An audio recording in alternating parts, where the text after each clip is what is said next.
Hey everybody, this is Head and Shoulders ATR, and you're now listening to Track Talk Radio. Track Talk Radio is more something you don't need as a visual, but sometimes I do give the visuals along with it when we're going to have a visual right about here or right about now. And today we're talking about Noah Lyles, right? We're talking about Noah Lyles on today's Track Talk Radio. So I just had the previous one about Fem Cabal. We're going to have one about Leah Hobbs. Those links is going to be somewhere in this video, somewhere, wherever we decide. So anyway, so Noah Lyles has been really kind of hammering it on, and I kind of like this image right here. That they have to get the Goku hair here, but I guess that gives you there. I think it would have been better if they had his actual hair on top instead of more of the same thing. But hey, but yeah, this is a pretty cool image. That, as you know, he's all coming out here with the Kamehameha. Noah Lyles having fun on the track. I think he's a very great character. He brings a lot to the sport. Aside from him just running, he's bringing the energy that we need in track and field. So that is something beyond anything else. And the fact that he's winning and being able to do it is one thing. You're a character and you're not getting W's and everything like that. But he's over here setting American records. He's got his eyes on the world record. He's got his eyes on a whole bunch of things. Look, 3 times world champion, 4 times Diamond League final winner, world championship silver medalist. And unfortunately, because I think that was his Olympics to lose, he got himself in the wrong spot. And he just wasn't there on that time, and he was in lane 3, and he got a bronze medal at the Olympics. So, but he got a medal at the Olympics, and some people haven't been able to do that. So here we go. Let's look at his personal best. He's eyeing the 9.7s. He's trying to get his mind there. If he can do a 19 20? Wait a minute. Why am I forgetting this? 1931. Why am I getting 1929? I should see it right here anyway, but if he could run a 1931 and his best was a 986, meaning he wasn't really in his best shape right there, unless, correct me if I'm wrong, he ran a 986 and matched it earlier that season. I don't think he did, but let's just assume he was. If he got a 986 and he could do a 1931, imagine what he can do, even if it's not in the same season. He might do the, focus on the 100 thing, and then it's 200. He's so well ahead of everybody else, he can kind of sacrifice it a bit and run a 19.4. Hey, it is what it is, right? Okay, great. If he can do a 9.7, imagine what that gives him with his amazing ability to close on people. And this is the thing right here. This is the thing right here. With his 651. Let's highlight this for a second. This 651. He did do that 653, and then obviously that was a DQ because of false start. I saw it even before they did it. He twitched, and I'm like, they're gonna get him. They're gonna get him. It was a twitch, and yes, it is. I think these things got to go to visual aids or whatever, but I can see why, because it's so hard to see everybody at the same time. But sometimes people twitch in their blocks and they twitch backwards. What do you guys think? They twitch backwards. So that's what it is. But anyway, 60 meters, 651. I mean, he had a pretty big drop. Let's look at his progression here in the 60 meters. Let's go down here. Come on, scroll. Here it is. He had a pretty big drop. Yeah, he's at a 655. And think about it like this. He had a that's COVID. That's the COVID thing. He had a 657 back here. Then he didn't do a really 60 meters like that. Then he comes down to a 651. Sure, you might say, that's only a few. I mean, think about this. In the 60 meters, do you think 6 100ths of a second is a small distance? I mean, not even in the 100 is that a small distance. Actually, I had to think about it for a second. Imagine a 10th, because that's what Shelly Ann Fraser-Price was doing last year. She was a 10th in front of whoever was second place. Even when she started to slow down, she was a 10th in front of whoever was second. And then 2/10 in some races for whoever was third or fourth. That's a huge distance. Because I saw some comments and they were like, well, he didn't really get that much of a personal best. He only got 4/10 of a second off his time. Okay, 4/10 of a second is 4/10 of a second. You could clearly see who wins with 4/10 of a second. This is not a tenth or two. I'm not 4/10 of a second, 4/100ths of a second. You can see who's the winner with 4/100ths of a second. You can't when it's 1 or 2/100ths of a second. Not all the time. So this is a big difference.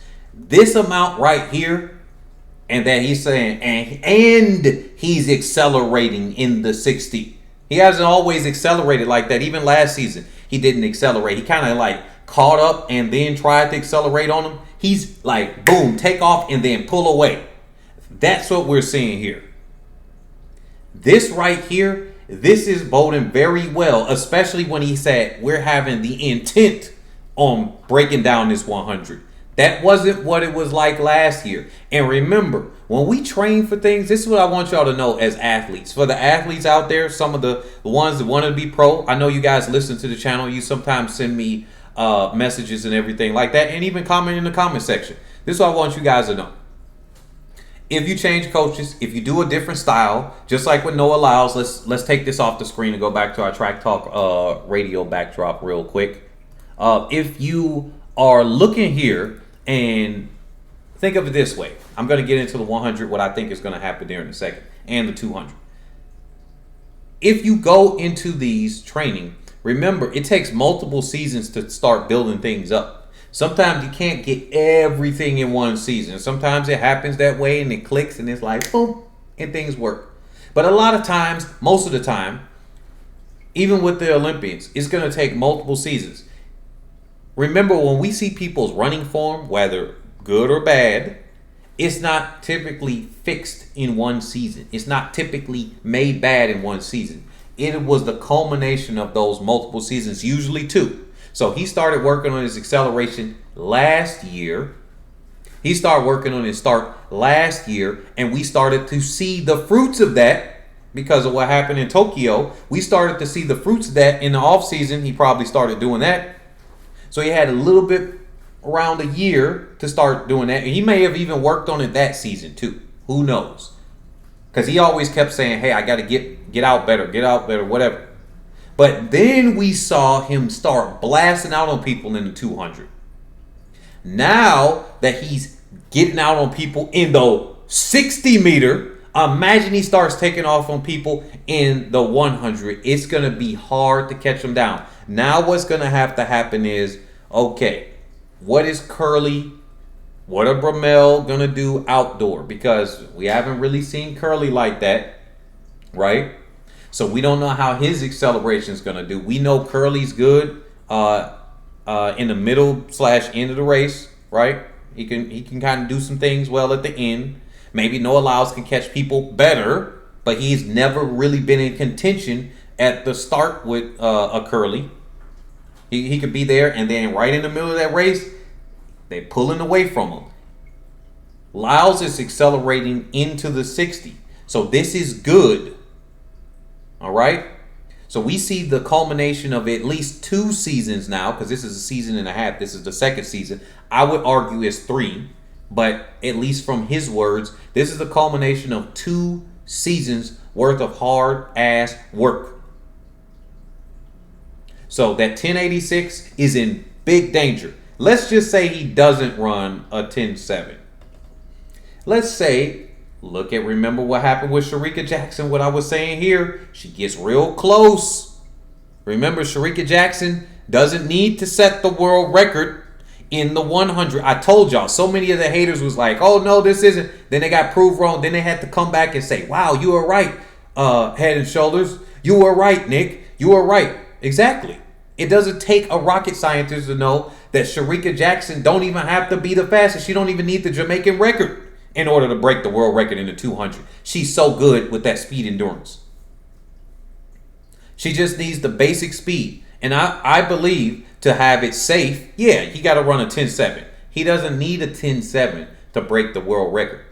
He needs just basically a 1081, 1080 flat, 10.8 flat. He could break the world record, but he's got to have basically a perfect race with good wind. If he gets under that, then that's extra. If you need a perfect race, 1081, 1080. No, don't take my word for it. I've seen it. Because think about it. He gets 5 to 6 100ths of a second off of this 100 and double that. Remember, because the people are negative splitting their 100s, and double that effect with magnified effect on how he can close like hell at the end of a 200, and that's read 'em and freaking weep. Somebody tell me if I'm wrong, because if you just doubled that and say, let's take a whole half a tenth of a second off, that's 5 100s.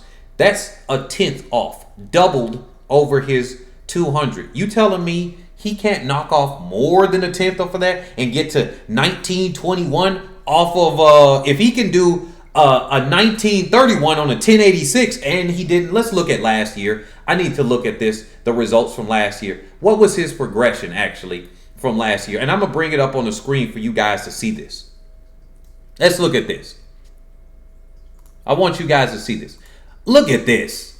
Last year, he did a 995, just like he did a 995 in 2021, although his 200 was a little bit more questionable. He did a 995.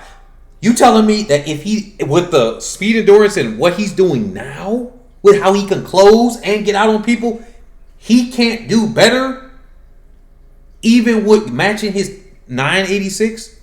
He ran a 1931 with a 995. Come on, y'all. Come on now.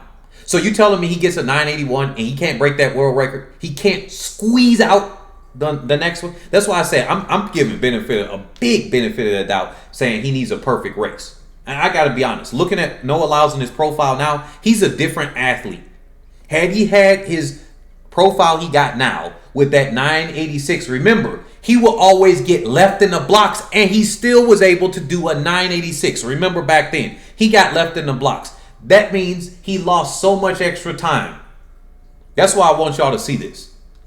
Now he does this. Now he does this 1931 off of a 995. I don't know, y'all. Just getting a 980, 981 might help him on the right track, of course. If he's on a slower track or something like that, or more standardized track, he might not get it. What do you guys think about this Track Talk Radio? Oh, and by the way, let's look at his chances in the 100. Now let's look at his chances at the 100, because I talk more on the world record. What are his chances in the 100? And actually, I'll save that for the next video on Noah Lyles. We're going to go to Aaliyah Hobbs here. Thank you guys for coming out to this Track Talk Radio. Catch you all on the next one.